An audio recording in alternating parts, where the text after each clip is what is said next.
Good day, ladies and gentlemen. Our program will begin in just a moment.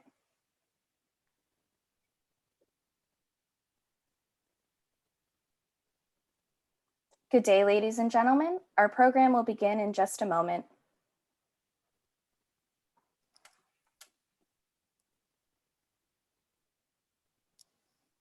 Good day.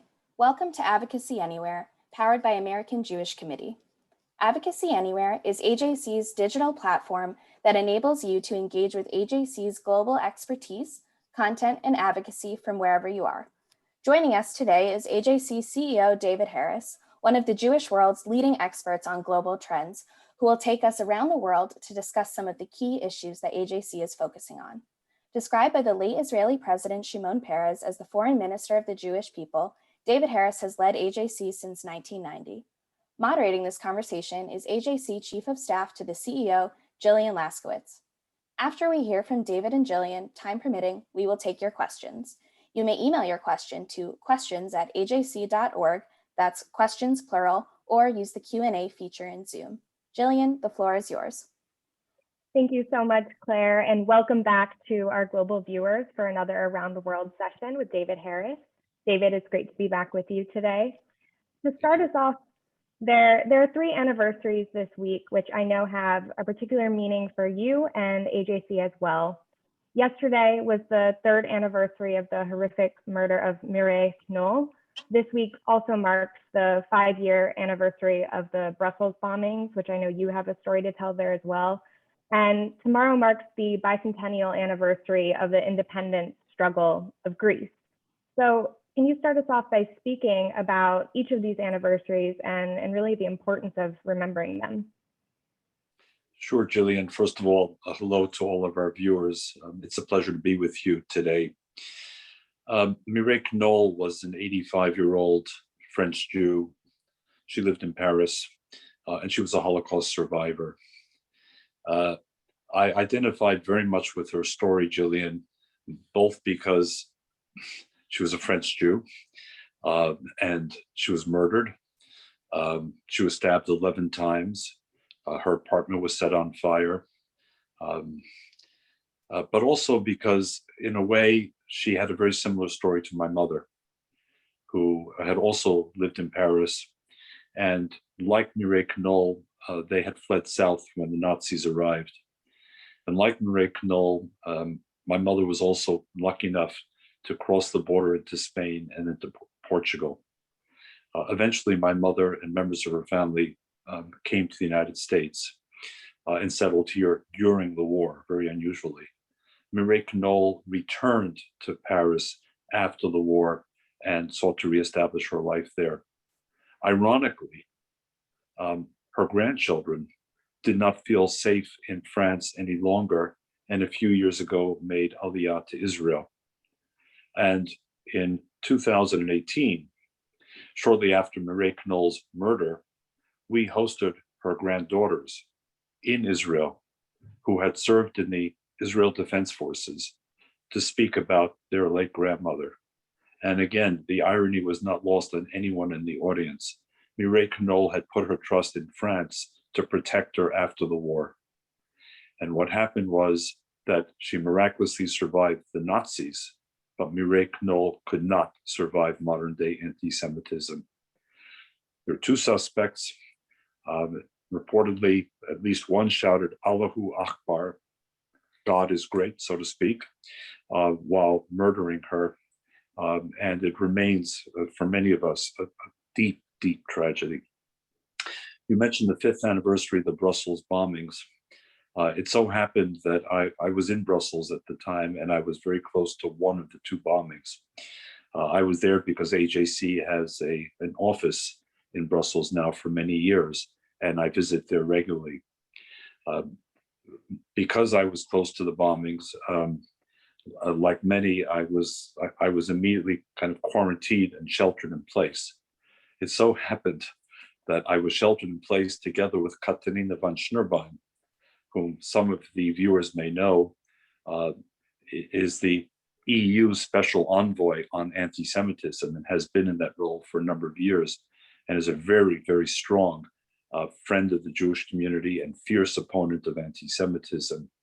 And she and I spent, if I remember correctly, 4 or 5 hours together, unable to leave the place that we were quarantined until the all clear sign occurred. We were not allowed to leave Brussels until a day later. I say we, that is my AJC colleagues and I.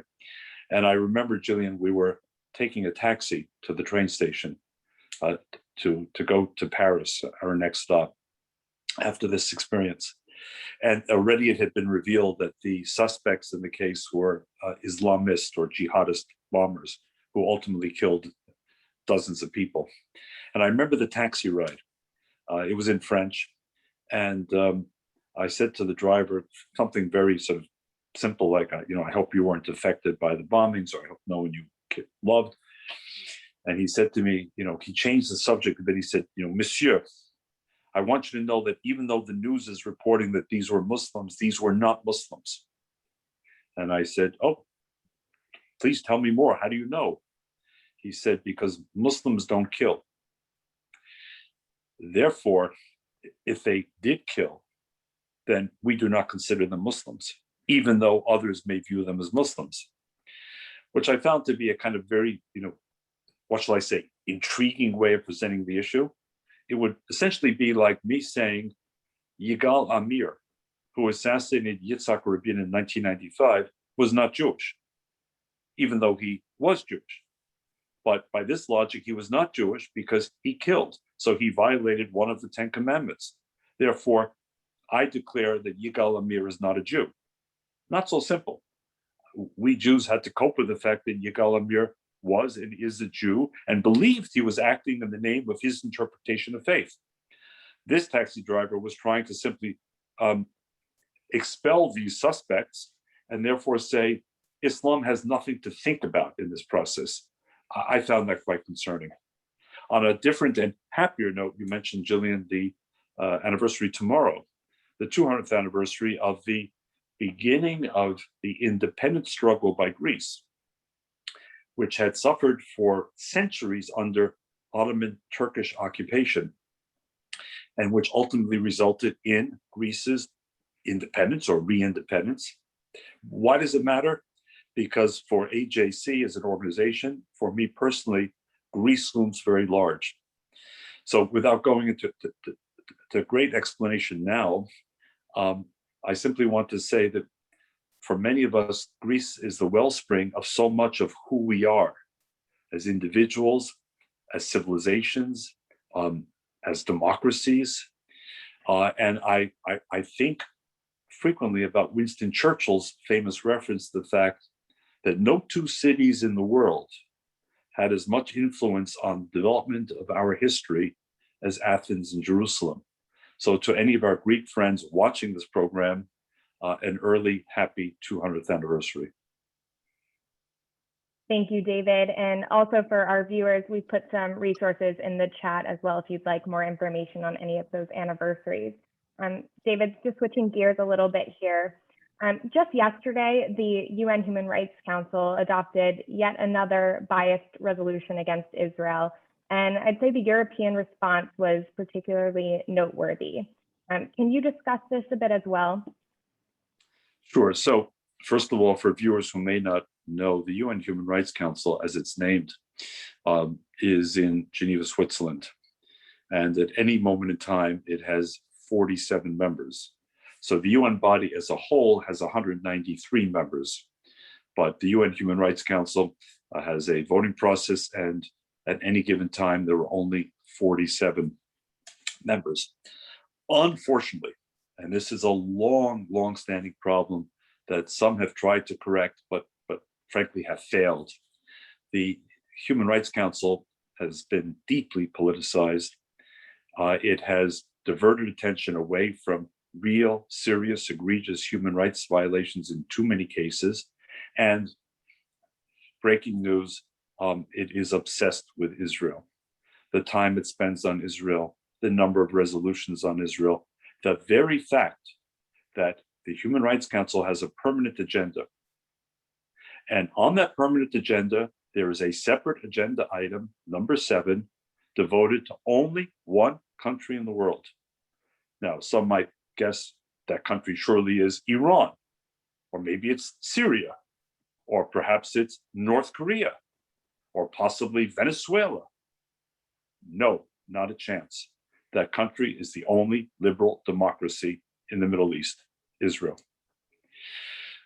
Yesterday's resolution was just another resolution, Julian, that was unbalanced, that paid no attention to context, that slammed Israel without paying attention to why Israel has to operate the way it does, that there are groups like Hamas that threaten Israel and force Israel to respond as any nation would.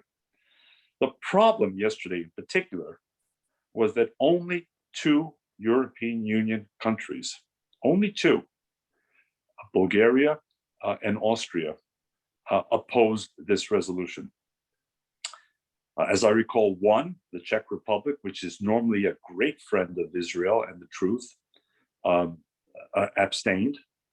And at least 5 EU countries that are members voted in favor of this resolution, and we were frankly surprised and very disappointed. And those countries, as I recall, are France, Germany, Italy, the Netherlands, and Poland.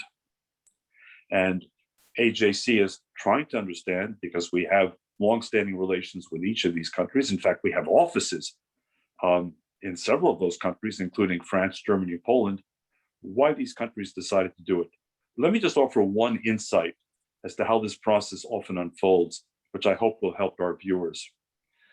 So the Palestinian delegation and its partners in these situations drafts a resolution that slams Israel.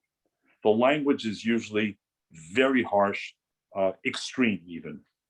They know in advance, very smartly, that this will not be the final resolution.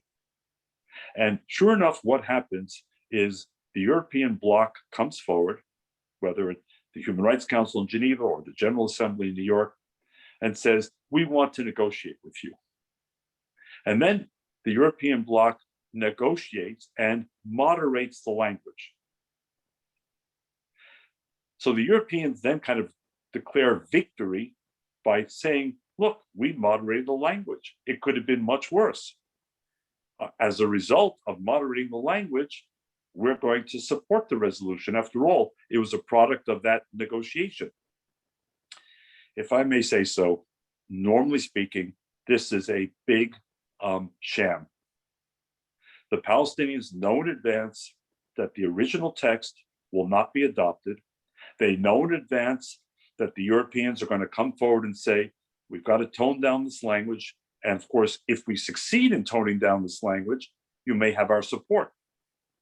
The Palestinians play along, and sure enough, the language that the Europeans negotiated was language the Palestinians understood in the first place would never fly.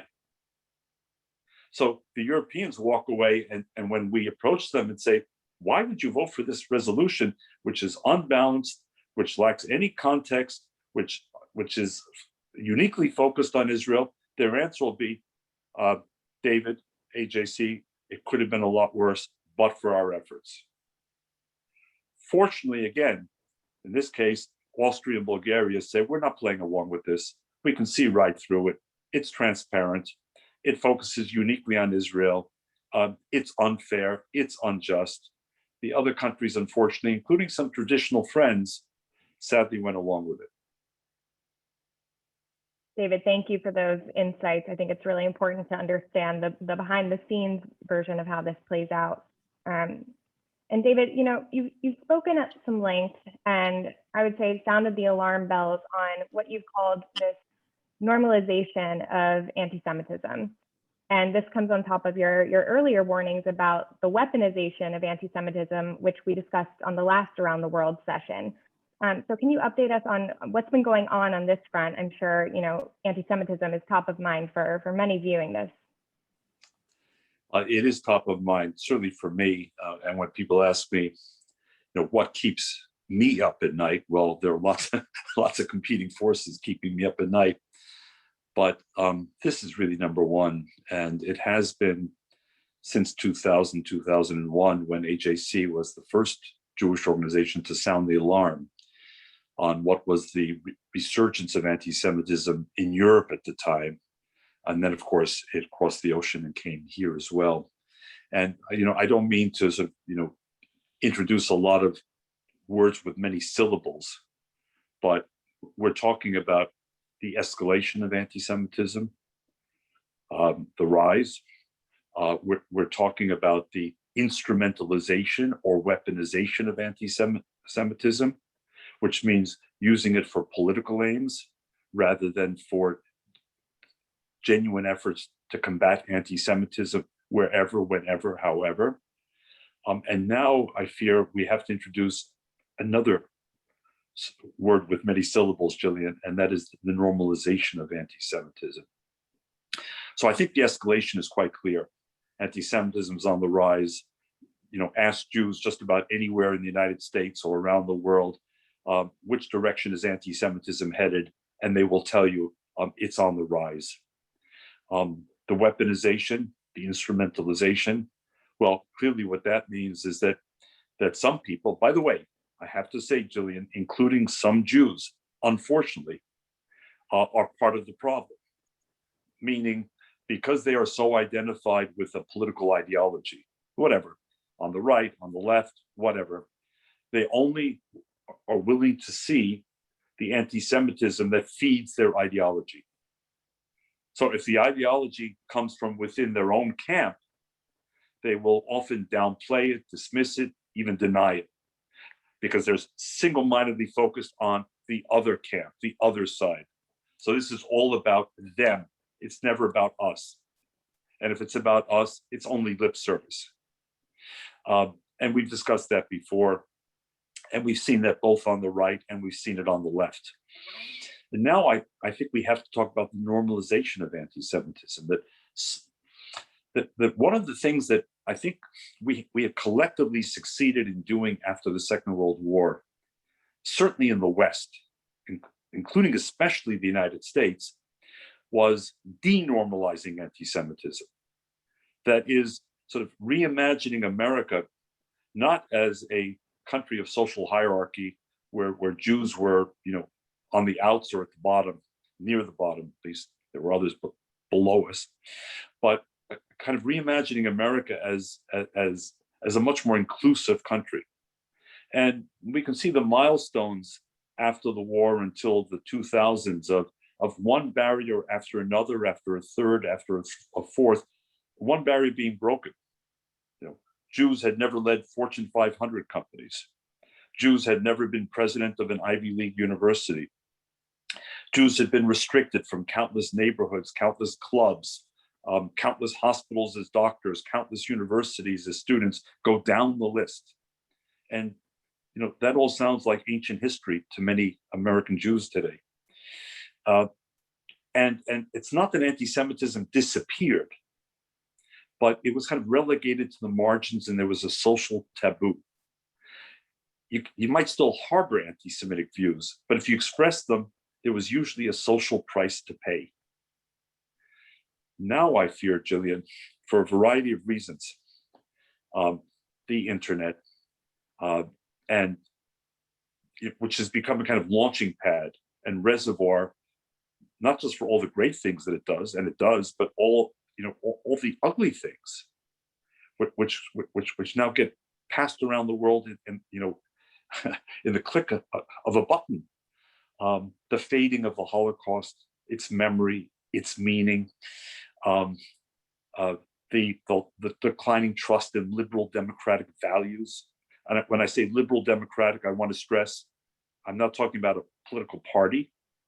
I'm talking about that vast center of America and the democratic world that espouses the rule of law and mutual respect and pluralism and consensus and compromise and respect for differences of views. All of that's eroding. And there are other reasons as well, no doubt. And what we're seeing now is the reintroduction of anti-Semitic themes, motifs, comments, cartoons, inferences that I think would not have been permissible a few years ago. And they're coming not from the extremes, Jillian. They're not coming from the dark web only. We've seen them now in the form of cartoons in the New York Times, 8-second segments on Saturday Night Live, references by CNN commentators to, was Jesus a Muslim? I can go down a long list coming from all kinds of places.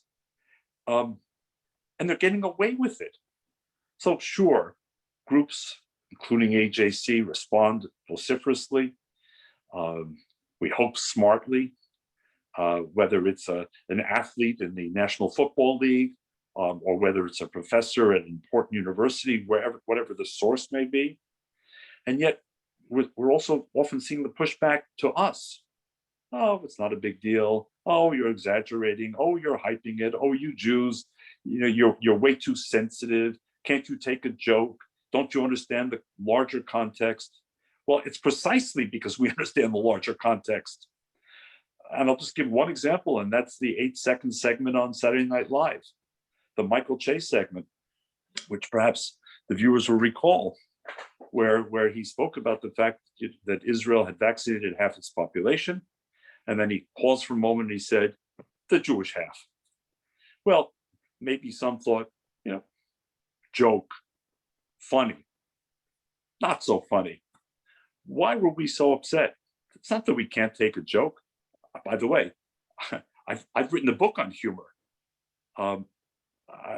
We can take a joke, and we take a lot of jokes. But this touched on age-old tropes.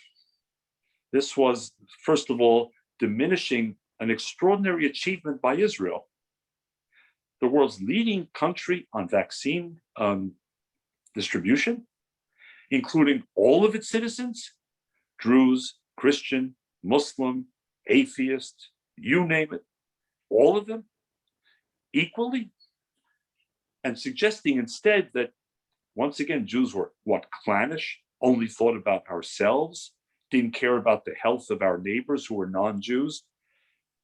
Julian, anyone who understands the history of anti-Semitism knows we're talking incendiary images here.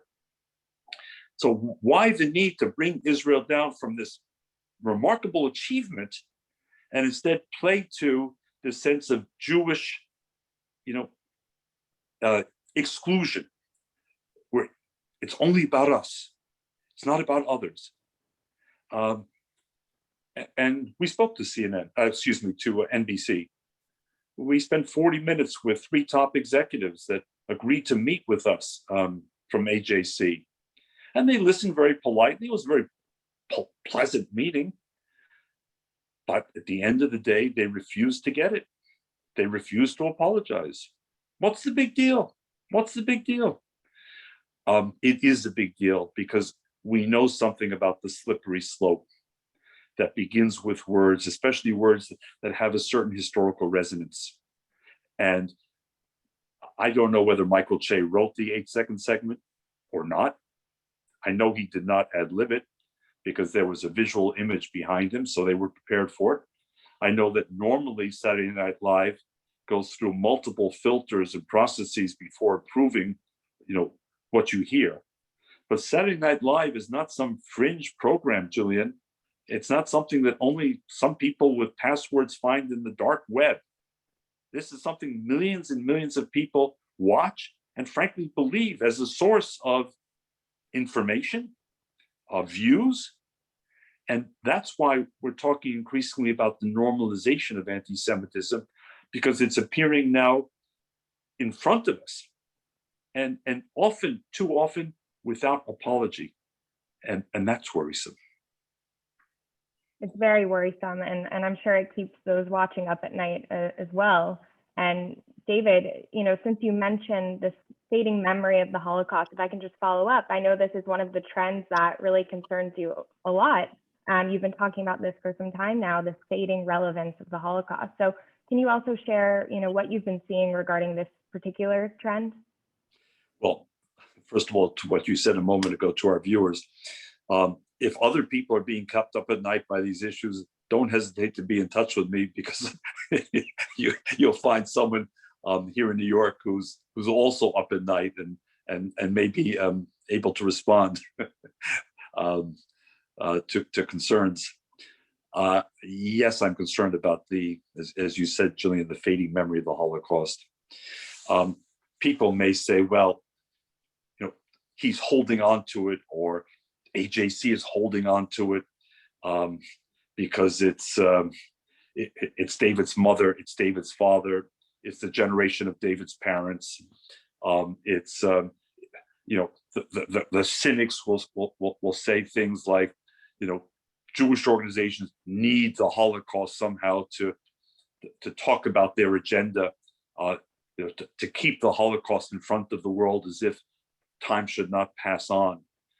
I want to make clear, absolutely clear, crystal clear, that yes, as the first person in my entire extended family born in the United States, everyone before me, having been born in Europe and having been exposed to Nazi Germany and the Holocaust, every one of them. It's very personal. But that's not the reason we're talking about it now, Gillian. We're talking about it now, I believe, at least I'm talking about it now, and not just personally, because there are lessons in what happened in the Holocaust that are for time immemorial. And if the memory fades, the lessons fade with the memory, Gillian. They go out together. And if they do, then Lord help us all. And what are those central lessons? I mean, there are many, but for me, there are two. The first is a very broad universal message. Nazi Germany was not always Nazi Germany. Nazi Germany became Nazi Germany on January the 30th, 1933, when Adolf Hitler became Chancellor of Germany, and everything then followed in the months and years to come. But prior to January 1933, Germany was perhaps the most industrialized, advanced, and educated country on the planet. And from the end of the First World War until 1933 was the period known as the Weimar Republic. It was messy, it was noisy, it was chaotic, but it was democratic. It was democratic. It was democratic for all Germans. It was democratic for Jews. And one of the key lessons of this history is how that advanced, educated, industrialized country known as Germany could almost overnight be captured, by the way, through the ballot box too, not just through a coup d'etat, could be captured by Adolf Hitler, the Nazi party, and the Nazi ideology. If we don't understand how that could happen, and if we don't understand that the fact that it happened once does not mean it cannot happen again, then woe be us. That's one reason we must understand what happened to the Weimar Republic. How did democratic institutions collapse? How did this rabble, this ugly, fascist, Hitlerian group end up in power of this most advanced, industrialized, and educated country? We must internalize the lessons. And they certainly have relevance today and surely tomorrow as well. And the second is never to underestimate man's capacity for inhumanity. Just as we always have to look at the stars and imagine all the beauty that's possible, we cannot at the same time lose sight of what could happen. And what happened did not happen overnight. Auschwitz was not built on January 31st, 1933, the day after Hitler became chancellor. It took years. There was a process of demonization of Jews and certain other vulnerable communities, a dehumanization of the Jews, a delegitimization of the Jews, and ultimately the destruction of the Jews. Yes, it happened to the Jews. Yes, in large measure, it happened to certain other groups like the Roma and Jehovah's Witnesses and others. If we don't understand how that process of dehumanization leading to destruction happens, if we don't understand how institutions, doctors in Germany, lawyers in Germany, judges in Germany, politicians in Germany, normal people in Germany could ultimately participate too often in this process, then we've understood nothing about human nature. So yes, with one eye, always looking at the stars, what's possible, the beauty, the majesty of our world, but the other, reminded by this period, what the road to Auschwitz, the gas chambers, the crematoria, the murder of 1.5 million children among the 6 million Jewish victims, not to mention the other victims. If we don't understand that, then I fear the world will repeat and repeat and repeat. And that's why, separate and apart from my own family experience, which stays with me, with my children, with my grandchildren, of course, to honor the memory, the larger world must understand these two fundamental lessons. And I fear we're in a race against time. And right now, I fear we're losing. Thank you, David. Thank you. It's such important to remember, as we talked about in the beginning, these anniversaries, that we can't repeat it. If I can just move us on to Israel, because Israeli elections took place yet again yesterday. And it's too soon to make any confident predictions, but I'm sure many on this call are wondering if you have any first reactions or analysis on what's been reported so far. Well, my first reaction is, Israelis love democracy so much, they can never get enough of it. So here we have our fourth national election in Israel in 2 years. I mean, here in the United States, we can barely manage one every 4 years. And then we need a period to kind of breathe deep and recover before the next round begins. So imagine 4 times in 2 years. But hey, if it's 4 times in 2 years versus once, in a lifetime, I'll take the 4 times in 2 years. Number two, if I recall correctly, there were 13 political parties vying for seats in yesterday's election. 13. I mean, we in the United States deal with 2 and maybe occasionally a very minor party. Imagine 13. Which, by the way, I think only adds to Israel's credentials as a democratic country, since it's so often vilified. I mean, where else would you find such a range of parties? I mean, we're talking right-wing parties, left-wing parties, secular parties, religious parties, Arab parties. We're talking the full gamut. So I think that's the good news. The good news is democracy is full throttle. Voter participation dropped a little bit, but it's still a very respectable, I think, 66%. We in the US made it to 66% this past November, but normally for presidential elections, we're closer to the high 50s, low 60s. Israel is in the high 60s to low 70s. So, most Israelis have not tired of going to the voting booth, even during a period of pandemic. The problematic news, especially I think for us as Americans who are not used to a parliamentary system, is, look, Israel has 1 chamber, not 2. We have the House, we have the Senate. Israel has 1, the Knesset. It only has 120 seats. So when you talk about 13 political parties vying for 120 seats, and on top of it, the threshold for getting a seat is only 3.25%. So, Jillian, if you form your own party and you call it, I don't know, the Laskowitz Party, and you get enough people to give you 3.25% of the vote, you've got a seat in the parliament. and maybe even more, depending on your success. Now, why is that important? It's important because no political party in Israel's history since 1948, never, not once, has ever gotten a majority. So by definition, you have to form a coalition. And that's where things get messy.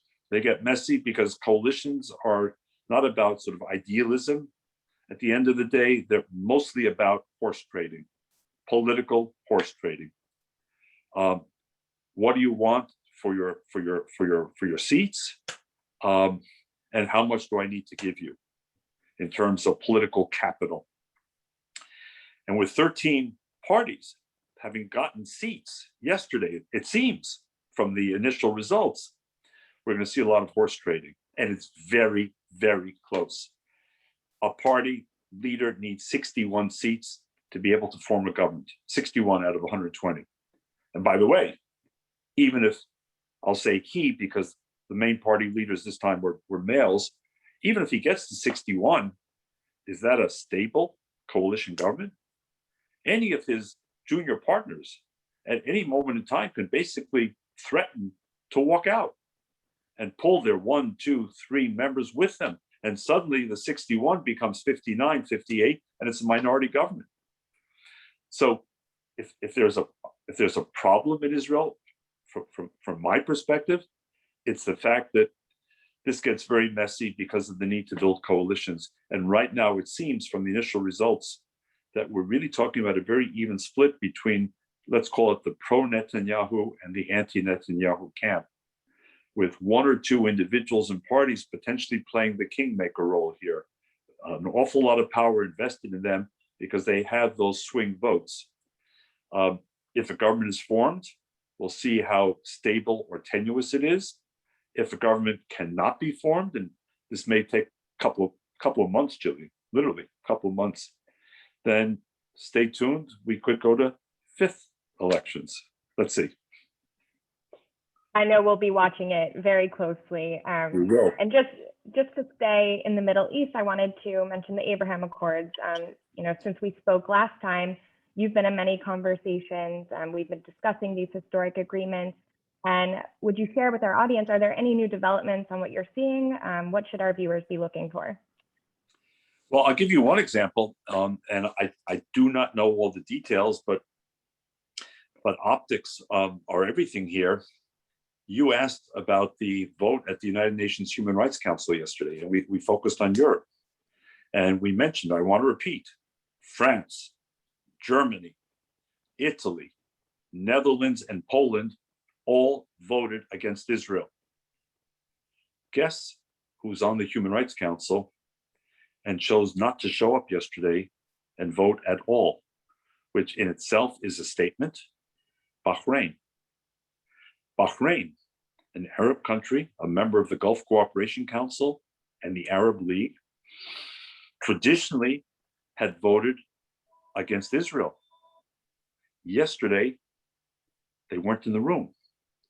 Now, at the UN, for those who may be familiar, when people absent themselves, the story can often be, oops, it wasn't on my calendar, or oops, the traffic was heavy, or oops, I couldn't find a parking space.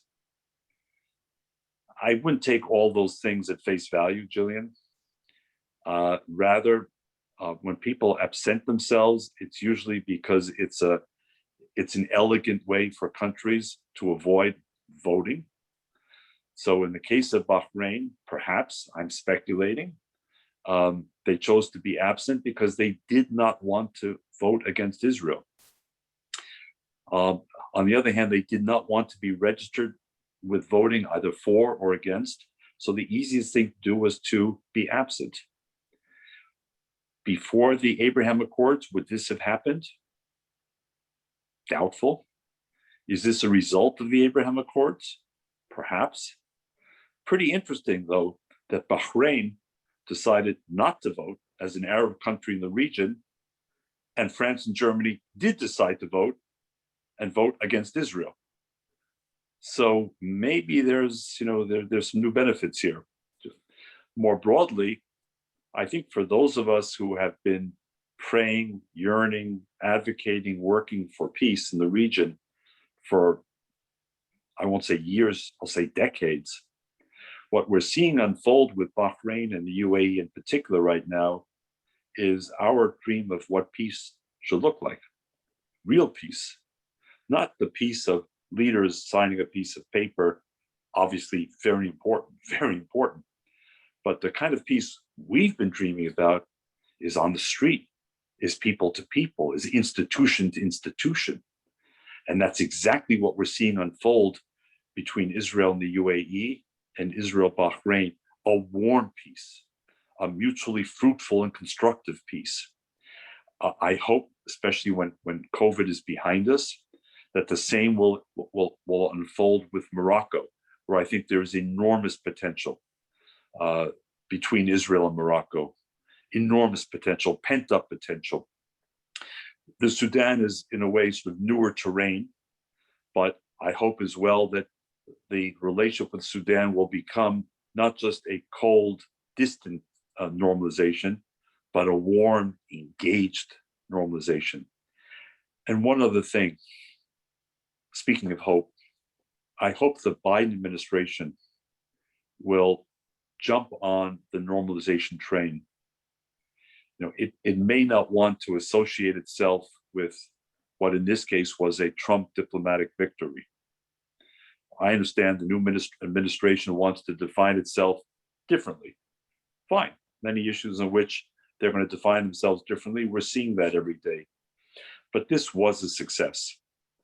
And this was not only a success for the countries in the region, this was a success for the United States and our national interest.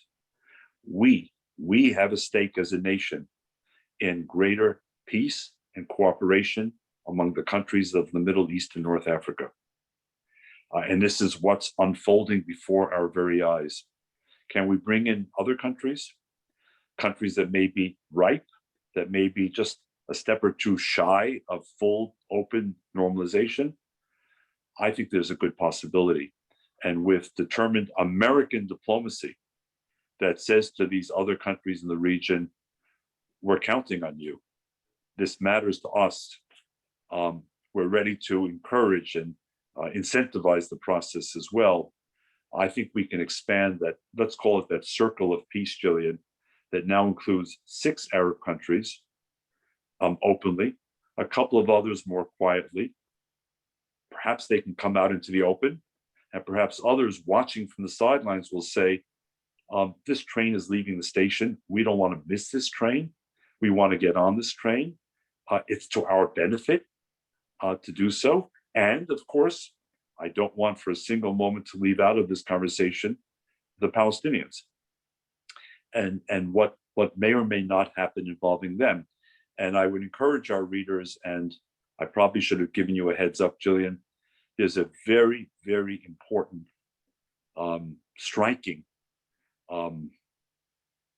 article in Foreign Affairs, perhaps the most prestigious foreign policy publication, certainly in the English language anywhere in the world, which I first saw yesterday. And I found it so engrossing, bringing such new thinking to the conversation from the Palestinian perspective, written by Palestinians, not for Palestinians, but by Palestinians.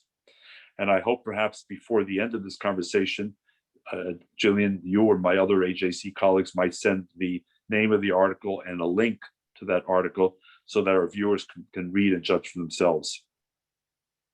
Absolutely. David, another issue that we've discussed in these programs, and one that AJC has been deeply concerned about, is the polarization in America. So moving back to America now, do you see the situation here improving, deteriorating, or roughly the same as the last time we spoke? Well, aspirationally, I sure as heck hope it improves for the sake of our country. Analytically, I'm not sure I yet see that improvement. And that concerns me. Oh, I see the link to the Foreign Affairs article has just come through. So I hope folks will pay attention to that and have a chance to download the article and to read it. Analytically, Jillian, I don't yet see that kind of that coming together of the great center of America, that political societal center of America, which to me is the backbone of the liberal democracy that I spoke of earlier and the liberal democratic values. I continue to see a big split, and I really see in a way now kind of almost a three-way competition for the future of America. I know that sounds like a big headline. I think it's a fair headline. A three-way competition for the future of America. And I think that people, certainly AJC, need to understand what the stakes are here.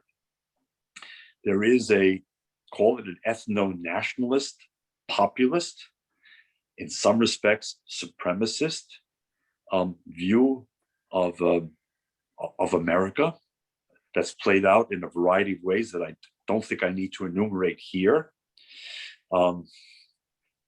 There is its opposite, which is an identitarian view of America, which runs exactly contrary to Martin Luther King's vision, as articulated in his legendary 1963 I Have a Dream speech, of a country that's based not on the color of one's skin, but the content of one's character, and everything that goes together with that identitarian view of America that we've seen play out, for example, in the fierce debates over the last year on the ethnic studies curriculum in California, that we see playing out in a number of, not only of colleges and universities, but high schools, that we see playing out in important parts of the media, that want to shut down debate, that want to sort of essablish a new political orthodoxy. And I see those two. People will assign whatever weight they want to each of those two, but to me, they both pose a challenge to the future of America. And then there's the third front, which is that broad liberal democratic front. And again, I want to stress liberal with lowercase l and democratic with a lowercase d. Liberal not as opposed to conservative, liberal as opposed to illiberal. And that liberal democratic space, the space that so many of us have occupied for our lifetimes, and certainly AJC has sought to build and defend, is now at risk. And for it to succeed, among other things, it needs a coming together of groups that are still apart. I mean, if you watch the US Congress, beginning with the House, the People's House, as it's called, how many votes have we seen that are 220 to 210?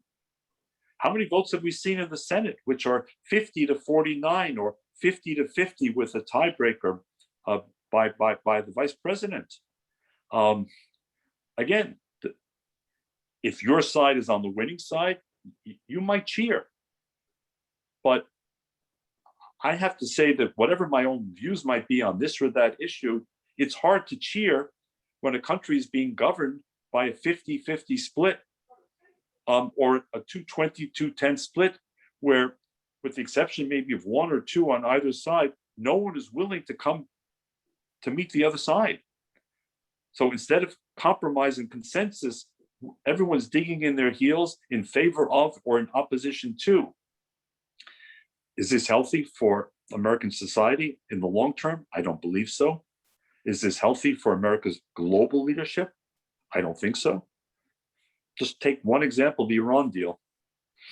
In 2015, the Obama administration embraced the Iran deal, but they could not get a majority of US senators to support them. Therefore, they could not submit the deal to the Senate as a treaty, for example.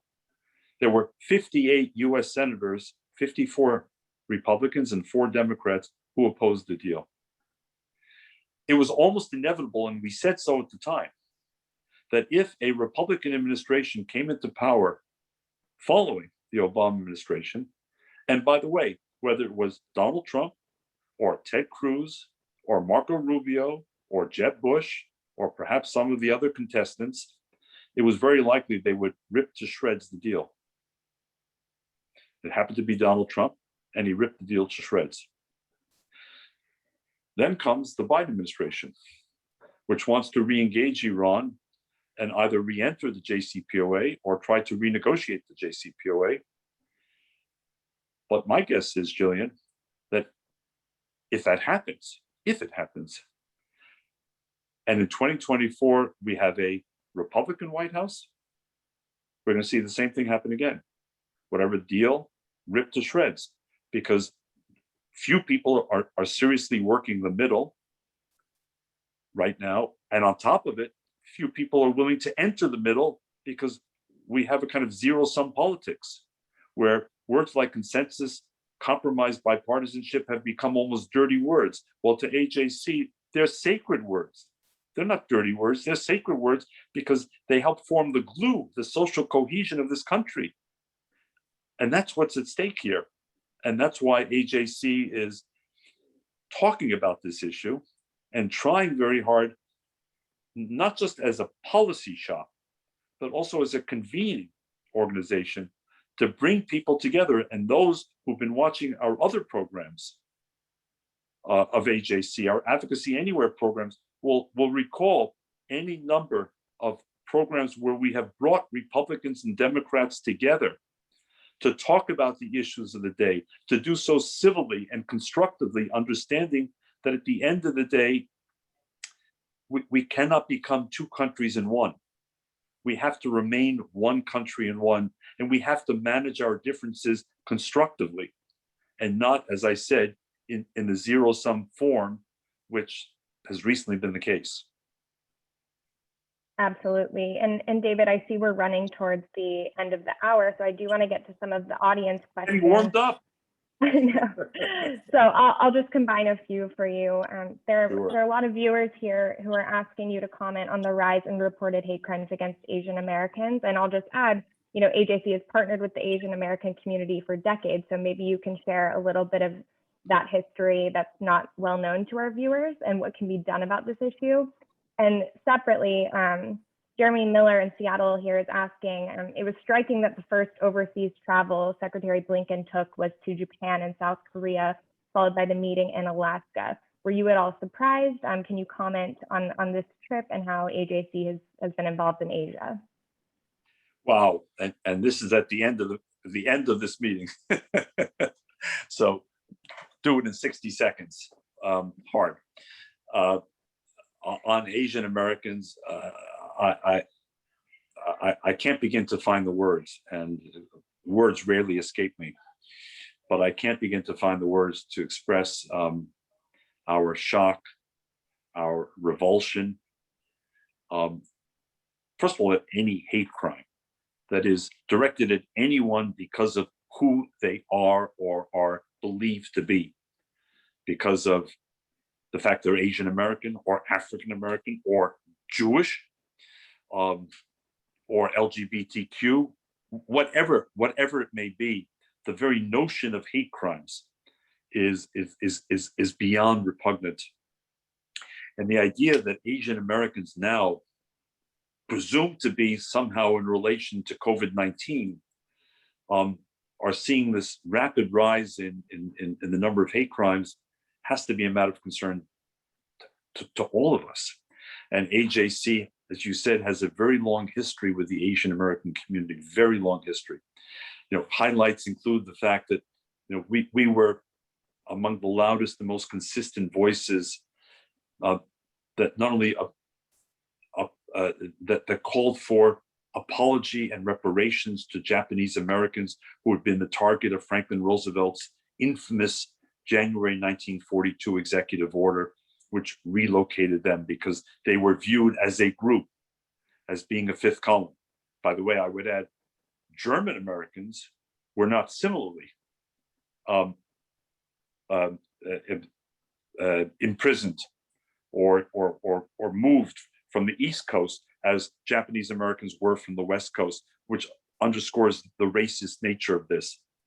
We were among the very first groups to focus attention on the plight of refugees from Indochina, from Vietnam, from Laos, from Cambodia, from the boat people, the people who are fleeing on flimsy rafts and makeshift boats to try and get away from the communist oppressors, and were being turned away, by the way, from too many Asian countries that they reached, or told that they would not be resettled there.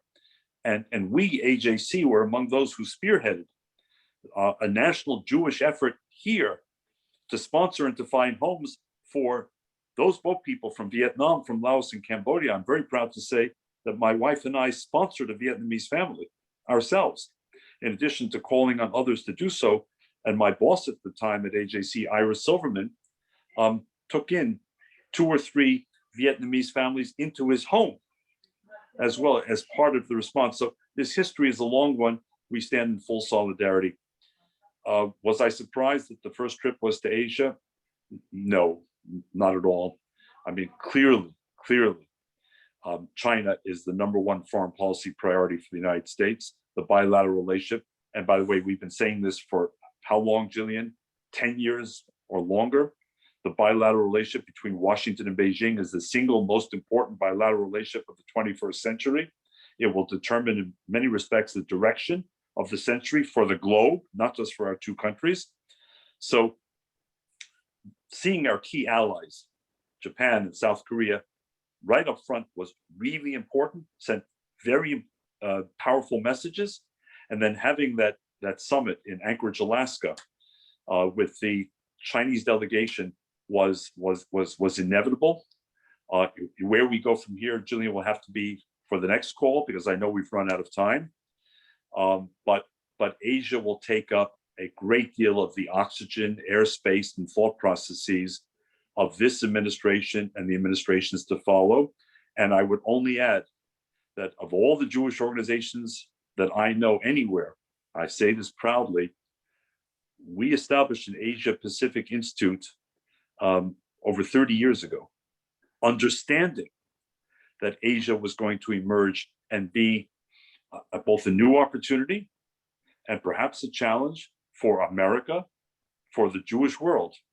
And that Asia Pacific Institute is up and running for 30 years. It's brilliantly staffed and it's doing important work. And we will only intensify our efforts as well in this vast continent that offers so much.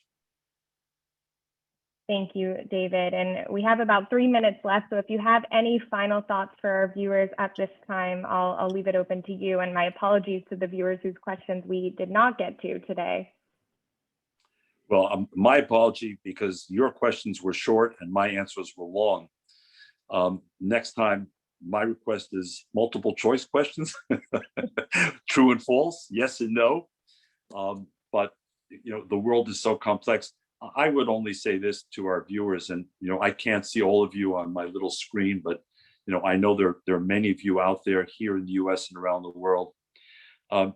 If what we've said today resonates with you, if you were sort of nodding your head at any point as we spoke about anti-Semitism, its escalation, its weaponization, its normalization, as we spoke about Israel, both the promise of peace, but also the ongoing challenges of the UN Human Rights Council and kind of murky moral decisions by otherwise good countries, the challenges we face in this country with extremism, with hatred, with hate crimes.